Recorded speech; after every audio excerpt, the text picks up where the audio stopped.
3 years ago, I had $11 in my checking account. Not $11 left after bills, $11 total. And payday was 6 days away. I remember sitting at my kitchen table, doing that thing where you stare at your bank app hoping the number will change. It didn't. I had 3 subscriptions I'd forgotten about, a fridge with condiments and a half-eaten yogurt, and genuinely no idea how I'd gotten there. Here's what nobody tells you. It wasn't that I wasn't making enough money. I was making decent money. The problem was that I had no idea where any of it was going, and I was too scared to look. If any part of that sounds familiar, the dread, the avoidance, the feeling that money is just slipping through your fingers, then this video is specifically for you. Because today, I'm going to show you exactly how to build a budget. Not a punishment budget, not a no fun ever budget. A budget that actually makes sense for your real life. One you'll use more than once. Let's get into it. Hey, welcome back. If you're new here, glad you found this. On this channel, I talk about money in plain language. No jargon, no lectures, no pretending that anyone's situation is simple or easy. Just practical stuff that works. Today, we're covering budgeting from the ground up. I'm going to walk you through 5 steps, and by the end, you'll have enough to build your first real budget tonight. Not eventually, tonight. One quick thing before we dive in. Stick around past step 3. That's where most budget guides stop, and it's also where most people's budgets fall apart. I'll explain why. Let me be honest about something. The reason most people hate budgets isn't laziness. It's that most budgets are built wrong. They're built around guilt. Stop buying coffee. Stop eating out. Stop spending money on things you enjoy. And then people follow them for about 9 days and give up. That's not a willpower problem. That's a design problem. A budget isn't a list of things you can't do. It's a plan for what you're doing with your money before you spend it. The difference sounds small. It isn't. Think about it this way. When you book a flight, you're not restricting where you can go. You're deciding where you're going. A budget is the same thing. You're making the decision in advance, so you're not making it at the checkout or the bar or the impulse rack at the grocery store when you're tired and hungry. The other thing that kills budgets early is people try to build the perfect one on day one. They download a fancy app, set up 47 categories, try to log every cent, burn out in 2 weeks, and conclude that budgeting isn't for them. You don't need the perfect budget. You need a working budget. There's a big difference. What we're building today is a budget you can actually maintain, not a budget that would win a spreadsheet competition. Step 1. Know your income, the actual number that lands in your account. Not your salary, not what you make before taxes, what actually hits your bank account after everything. Taxes, insurance, retirement contributions is taken out. That's your net income, and that's the only number that matters for a budget. If you get a regular paycheck, this is easy. Pull up your last pay stub, the net amount is right there. If your income changes month to month, you're freelancing, doing gig work, running a small business, here's what I'd suggest. Pull your last 6 months of deposits, add them up, divide by 6. That's your working number. But here's the move if your income is variable. Budget off your worst month, not your average. If you made $2,400 in February and $4,100 in July, budget is if you make $2,400. Whatever comes in above that is a bonus you consciously allocate, not money that just disappears. Also, and I'm saying this because I needed to hear it when I started, count every income source. Side hustle, rental income, regular transfers from a partner, anything consistent. We want the full picture.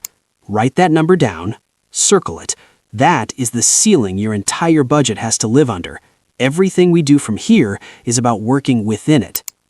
Do not skip this step. I know it sounds obvious. You'd be surprised how many people build budgets based on a rough guess of what they make and then wonder why the math never quite works. Okay, this is the step that changed everything for me. And it's also the step I resisted the longest. You need to track your spending, for real, for at least 30 days. I know, it's annoying, but here's why it matters. Most people are wrong about where their money goes. Not a little wrong, significantly wrong. I thought I spent maybe $200 a month eating out. Actual number when I tracked it? $480. I had no idea. It wasn't that I was eating at expensive places, it was just coffee here, lunch there, a few goobers instead of cooking dinner, and suddenly it's almost $500. You can't fix a leak if you don't know where it is. Tracking is how you find it. How you track doesn't matter much. Here are the 3 most common ways. Option 1, a budgeting app. Apps like YNAB, Monarch, or even your bank's built-in tool can pull transactions automatically and sort them into categories. Low effort, decent accuracy. The downside is you have to actually look at the app. Option 2, a spreadsheet. Free, flexible, takes more manual work. If you like having full control and don't mind logging things yourself, this works great. Option 3, a notes app or paper. Old school but effective. After every purchase, write it down. Some people find that this extra friction actually makes them more thoughtful about spending. Pick one. Just pick one and use it consistently. Here's the mindset for this month. You're a researcher, not a judge. You're not tracking so you can feel bad about what you spend. You're tracking so you understand your actual behavior. Whatever comes up, don't spiral, don't panic, just note it. Common categories to sort spending into: housing, utilities, groceries, dining out, transportation, subscriptions, personal care, health, entertainment, debt payments, miscellaneous. At the end of the month, look at the totals. Some of them will surprise you. That's the point. Those surprises are information, and information is how you start making different decisions. One more thing. Subscriptions. Go through your bank statements and find every recurring charge. Most people have 3 to 5 subscriptions they forgot they signed up for. That's real money. Cancel anything you're not actively using. Step 3 is where budgeting goes from math to meaning. You need to know why you're doing this. Not a vague why, a specific one. I want to be better with money doesn't motivate anyone at 9 p.m. when you're tired and the checkout button is right there. I want to put $4,000 down on a car by June does. Goals fall into 3 buckets. Short term is anything under a year. Build a $1,000 emergency fund. Pay off a specific credit card. Save for a vacation. Midterm is 1 to 5 years. A down payment, a career change fund, paying off student loans. Long-term is 5+ years. Retirement, a kid's education, buying property. You don't need goals in every bucket on day 1. Start with 1 or 2 that feel urgent and real to you. Here's a frame I find useful, the SMART criteria. Your goal should be specific, measurable, achievable, relevant, and time-bound. Save money is not a goal. Save $3,000 is. You need to be able to track progress. Stretch yourself, but be honest about your situation. It has to actually matter to your life, not what you think you should want. And finally, it needs to be time-bound. By December is different from someday. Here's the honest part. Your goals might change. That's fine. The budget is flexible. But having something concrete to aim for makes every other step more purposeful. It's the difference between tracking spending because you're supposed to and tracking spending because you know exactly what you're working toward. Write down at least one goal. Give it a number and a date. We'll use it in the next step. Okay, this is where we put it together. You have your net income. You have your actual spending data from tracking. You have at least one goal. Now we build. There are 2 main methods worth knowing. I'll explain both, and you can decide which fits better. Method 1, the 50-30-20 rule. Split your income into 3 buckets. 50% goes to needs, rent or mortgage, utilities, groceries, transportation, minimum debt payments, things you genuinely cannot skip. 30% goes to wants, dining out, entertainment, shopping, hobbies, things that make life enjoyable but aren't survival. 20% goes to savings and extra debt repayment. your emergency fund, your goals, paying down credit cards faster. This works well if you want a simple framework to start with and your finances aren't too complicated. The categories are broad enough to be flexible. The catch, depending on where you live, 50% for needs might be unrealistic. If rent alone eats 45% of your income, you have to adjust. That's not a failure, that's just the reality of your market. You might do 65, 15, 20, or whatever the math requires. The percentages are a starting point, not a law. Method 2, zero-based budgeting. Every dollar gets a job.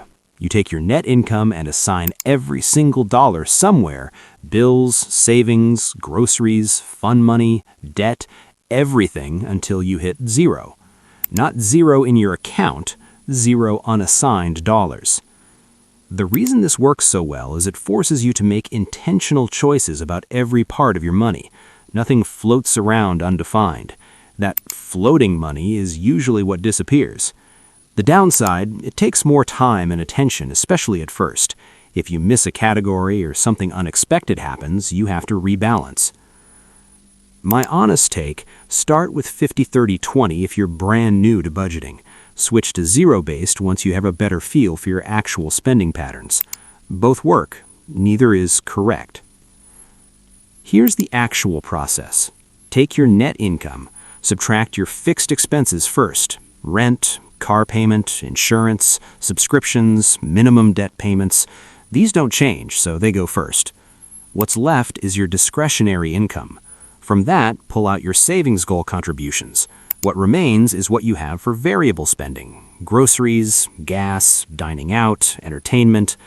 Divide it across those categories based on what your tracking month showed you.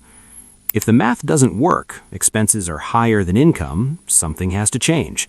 Either you find ways to reduce a category or you look at increasing income. Often it's some of both. We'll cover that in a future video. If there's money left over after everything, great. It goes toward your goal or your emergency fund or paying down debt faster. Your budget is a draft, not a contract, not a verdict, a draft. The first month, something will go sideways. An unexpected car expense, a birthday dinner you didn't plan for, a higher electric bill. This is normal. It happens to everyone, including people who've been budgeting for years. The response is not to scrap the budget. The response is to open it up, figure out what happened, and adjust. Set a monthly budget date. Same time every month, first of the month, last Sunday, whatever works. Sit down for 20 to 30 minutes and go through 3 things. 1. What did I actually spend versus what did I plan? Look at each category. Where were you close? Where were you way off? Don't moralize, just observe. 2. Why did the gaps happen? Did a category need a bigger allocation? Was there a one-time expense that won't repeat? Did you genuinely overspend on something optional? Understanding the why tells you whether you need to change the budget or change the behavior. 3. What does next month look like? Any upcoming expenses you should pre-plan? Quarterly bills? A trip? Factor them in now instead of getting blindsided. One thing that helps a lot is give yourself a small, legitimate fun money category that you don't have to justify, even if it's $30 or $50. Having a guilt-free spending pool for small indulgences makes it much easier to stick to everything else. You're not depriving yourself, you're just being intentional about it. The goal over time is that this process takes less effort because you understand your spending better. The first month is awkward. The third month is easier. By month 6, it starts to feel like second nature. A quick but important detour before we wrap. If you don't have an emergency fund, it's the first savings goal to tackle, before extra debt payments, before investing, before anything. An emergency fund is cash, sitting in a savings account you don't touch, equal to 3 to 6 months of essential expenses. It's the buffer between you and a financial crisis when the car breaks down, or you lose a client, or the medical bill shows up. Without it, any unexpected expense goes on a credit card, which costs you more in interest, which makes everything harder. With it, unexpected expenses are annoying instead of catastrophic. Start with $500 or $1,000 if 3 to 6 months feels impossible right now. Having something there changes your psychology around money in a way that's hard to describe until you feel it. You stop moving through life in a low-grade financial panic. Even $25 a week gets you to $1,300 in a year. Start there. All right, let's recap what we covered. Step 1, figure out your net income, the real number, not the estimate. Step 2, track your spending for a month. Don't judge it, just record it. Step 3, set at least one specific financial goal with a number and a date. Step 4, build a budget using either 50-30-20 or zero-based, whatever fits your life. Step 5, review monthly. Adjust without making it mean something terrible about yourself. And if you don't have an emergency fund, start one, before almost everything else. That's it. Those 5 steps are enough to completely change how money moves through your life. Not because they're magic, because you'll finally be making deliberate choices instead of reactive ones. If this was helpful, hit the like button. It genuinely helps the channel. And subscribe if you want more of this kind of content. I post new videos every week. And I want to know, what's the first step you're taking today? Not this week, today. Drop it in the comments. I read them. Thanks for sticking around for the whole thing. It actually means a lot. Next week, we're talking about where to put your money once you have it, specifically high-yield savings accounts and why the savings account at your bank is probably earning you almost nothing. It's a short video, and it'll take you about 10 minutes to act on. Worth it. See you then.